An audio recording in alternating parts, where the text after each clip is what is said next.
اجازت دی جائے میرے دوستو، ہندوستان کا مسلمان مغل کی اولاد نہیں ہے، ہندوستان کا مسلمان خواجہ کی روحانی اولاد ہے۔ اور ہم نے جو اسلام ہندوستان میں سیکھا ہے، مغلوں سے اسلام نہیں سیکھا ہے، ہم نے جو ہندوستان میں اسلام سیکھا ہے، ہند کے راجہ ہم سب کے خواجہ خواجہ معین الدین چشتی سے اسلام سیکھا ہے، ہم نے جو ہندوستان میں اسلام سیکھا ہے، بابا صابر کلیری سے اسلام سیکھا ہے، ہم نے جو اسلام سیکھا ہے، داتا تیغلی سے اسلام سیکھا ہے، ہم نے جو ہندوستان میں اسلام سیکھا ہے، تاریخ السلطنت سیدنا مخدوم سمنانی سے مذہب اسلام کو سیکھا ہے۔ کسی کی ہو نعرہ تاج الشیعہ کا لگتا ہے تو میرے دوستو، جب آپ اللہ اور اللہ کے رسول کی سنتوں کی خدمت کرتے رہیں گے، شریعت مصطفیٰ کی پاسداری کرتے رہیں گے، دنیا رب کی مخلوق آپ کا نام لیتا رہے گا، آپ کا ذکر کرتا رہے گا۔ میرے دوستو، اور آگے بڑھ کر کے دیکھتے رہیے، ہم جس مذہب اسلام کو پرچار و پرسار کرنے کے لیے یہاں جو آئے ہیں، میرا مذہب مذہب اسلام ہے، میرا مذہب شانتی کا دھرم ہے، میرا دھرم امن کا دھرم ہے، میرا دھرم مانوتا کا دھرم ہے۔ اور کھلے جملوں میں یوں کہا جائے کہ شانتی کا امن مذہب اسلام ہے، بھوکوں کو کھانا کھلانے کا نام مذہب اسلام ہے، پیاسوں کو پانی پلانے کا نام مذہب اسلام ہے۔ اور 40 سال کی بیوہ عورت خدیجۃ الکبریٰ کو سہاگن بنا کر کے سماج میں جینے کا ادھیکار دینا، یہی مذہب اسلام ہے۔ میرے دوستو، مگر آج دیکھ لیجئے، سوشل میڈیا اٹھائیے، اخبارات اٹھائیے، پرنٹ میڈیا ہو یا الیکٹرونک میڈیا ہو، ہر جگہ یہی آواز دی جاتی ہے، یہی کہا جا رہا ہے کہ مسلمان مغل کا ونش ہے، مسلمان مغل کی سنتان ہے، مسلمان مغل کی اولاد ہے۔ تو کھلے جملوں میں مجھے بولنے کی اجازت دی جائے میرے دوستو، ہندوستان کا مسلمان مغل کی اولاد نہیں ہے، ہندوستان کا مسلمان خواجہ کی روحانی اولاد ہے۔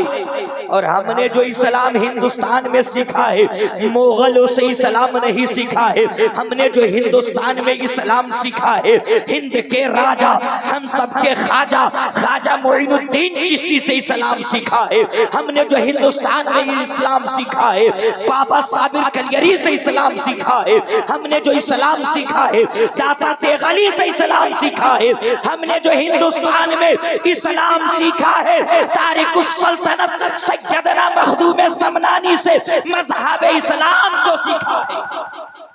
مگر میرے دوستو، اسلام کے پاسداروں نے اپنی خون کی قربانی دے کر کے، خون جگر کی قربانی دے کر کے اسلام کو سیکھا ہے۔ میرے دوستو، میں یہ بالکل آسان لب و لہجے میں، ابھی آپ چند روز پہلے فیروز ارقم صاحب قبلہ آپ نے سنا ہوگا، پڑھا بھی ہوگا کہ قائد اہل سنت شہزادہ حضور تاج الشیعہ کو میرے دوستو عمرے کے موقع سے بہت زیادہ تنگ کیا گیا تھا۔ وہ بھی زمانہ تھا، غالباً 1985 کا زمانہ تھا، جس وقت حضور تاج الشیعہ سفر حج کے لیے تشریف لے کر کے گئے تھے۔ اور جب آپ مکہ کے اندر تشریف جلوہ بار ہو گئے ہیں اور آپ ارکان حج کو ادا کرنے لگے ہیں، جنگل کی آگ کی طرح یہ آواز گونج اٹھی کہ آیا ایک بریلی کا مولانا، آیا ایک ہندوستان کا مولانا جو امام کعبہ کے پیچھے نماز نہیں پڑھتا ہے، امام کعبہ کی اقتداء نہیں کرتا ہے، امام کعبہ کی ہاں میں ہاں نہیں ملاتا ہے۔ جنگل کی آگ کی طرح یہ آواز گونج اٹھی ہے۔ رات کے غالباً 3 بجے کے قریب میں آپ کے ہوٹل کے روم کے دروازے پر دستک دی گئی ہے۔ تاج الشیعہ نے آواز لگائی، کون؟ کہا میں CID کے اعلیٰ محکمے سے اعلیٰ افسر بول رہا ہوں، دروازہ کھول دیا جائے۔ حضور تاج الشیعہ اپنی اہلیہ محترمہ کے ساتھ تھے، کہا آپ پردے میں چلی جاؤ۔ پردے میں جانے کے بعد دروازہ کھول دیا گیا ہے۔ اعلیٰ افسرانوں نے کہا کہ میں نے سنا ہے کہ آپ امام کعبہ کے پیچھے نماز نہیں پڑھتے ہیں، آپ امام کعبہ کی تقلید نہیں کرتے ہیں، امام کعبہ کی ہاں میں ہاں نہیں ملاتے ہیں۔ تاج الشیعہ نے کہا میرا عقیدہ الگ ہے، ان کا عقیدہ الگ ہے، میرا عقیدہ کچھ اور ہے، ان کا عقیدہ کچھ اور ہے۔ اس نے کہا میں سنا ہوں کہ آپ نماز جمعہ بھی ان کے پیچھے نہیں پڑھتے، کہ مسافر میں نماز جمعہ نہیں ہے۔ تاج الشیعہ نے کہا میرا مسلک الگ ہے، ان کا مسلک الگ ہے، اس لیے میں اقتداء نہیں کرتا ہوں۔ آخرکار تاج الشیعہ کو الجھانے کی کوشش کی گئی۔ آپ کا پاسپورٹ ضبط کر لیا گیا، ہاتھوں میں بیڑیاں پیروں میں زنجیریں ڈال کر کے آپ کو قید خانے کے اندر ڈال دیا گیا۔ 14 روز تک آپ جیل کے اندر رہے۔ 14 روزوں کے بعد آپ کو جدہ ایئرپورٹ پہ لا کر کے چھوڑ دیا گیا، اور کہنے والا کہہ رہا تھا اے اختر رضا بریلی کے مولانا، اگر چاہتے ہو کہ آب زمزم پیو تو اگلی دفعہ آنا تو امام کعبہ کی اقتدا کر لینا۔ اے احمد رضا اگر چاہتے ہو کہ صفا مروہ کی سعی چین و سکون سے کر لو تو تم امام کعبہ کی پیچھے نماز پڑھ لینا۔ اے احمد رضا، اے اختر رضا اگر تو چاہتے ہو کہ صفا مروہ کی سعی آب زمزم طواف کعبہ چین و سکون کے ساتھ کرو تو تجھے کعبے کے امام کے پیچھے نماز پڑھنی ہوگی۔ تاج الشیعہ کو پاسپورٹ تھما کر کے اعلیٰ افسران چلے گئے ہیں، دل ہی دل میں تاج الشیعہ کہہ رہے تھے آقا کون سی غلطی ہو گئی کہ آپ روزے پہ آنے نہ دیا، آقا کون سی خطا ہو گئی کہ آپ اپنے روزے مقدس پہ آنے نہ دیا، اور دل ہی دل میں کہہ رہے تھے کاش گنبد خضرا دیکھنے کو مل جاتا، داغ فرقت طیبہ قلب مزمحل جاتا، کاش گنبد خضرا دیکھنے کو مل جاتا۔ آپ گنگناتے مدینہ مکہ المکرمہ جدہ سے ہوتے ہوئے اپنے وطن عزیز ملک ہندوستان کو تشریف لے آئے ہیں۔ وقت گزرتا رہا، ایک ایسا بھی دور آیا ہے کہ غسل کعبہ کا ایک اعلان کیا گیا ہے اور معزز مہمانوں کا انتخاب کیا جانے لگا پوری دنیا میں۔ وہ بھی دور دنیا نے دیکھا ہے کہ میرے دوستو دنیا کے اندر سے معزز لوگوں کا جب انتخاب ہونے لگا، بڑے بڑے خانقاہوں کے پیر موجود تھے، بڑے بڑے سجادگان موجود تھے، مگر ملک ہندوستان کے اندر کسی کا انتخاب کیا ہے سعودی حکمران نے تو میرے حضور تاج الشریعہ کو کیا۔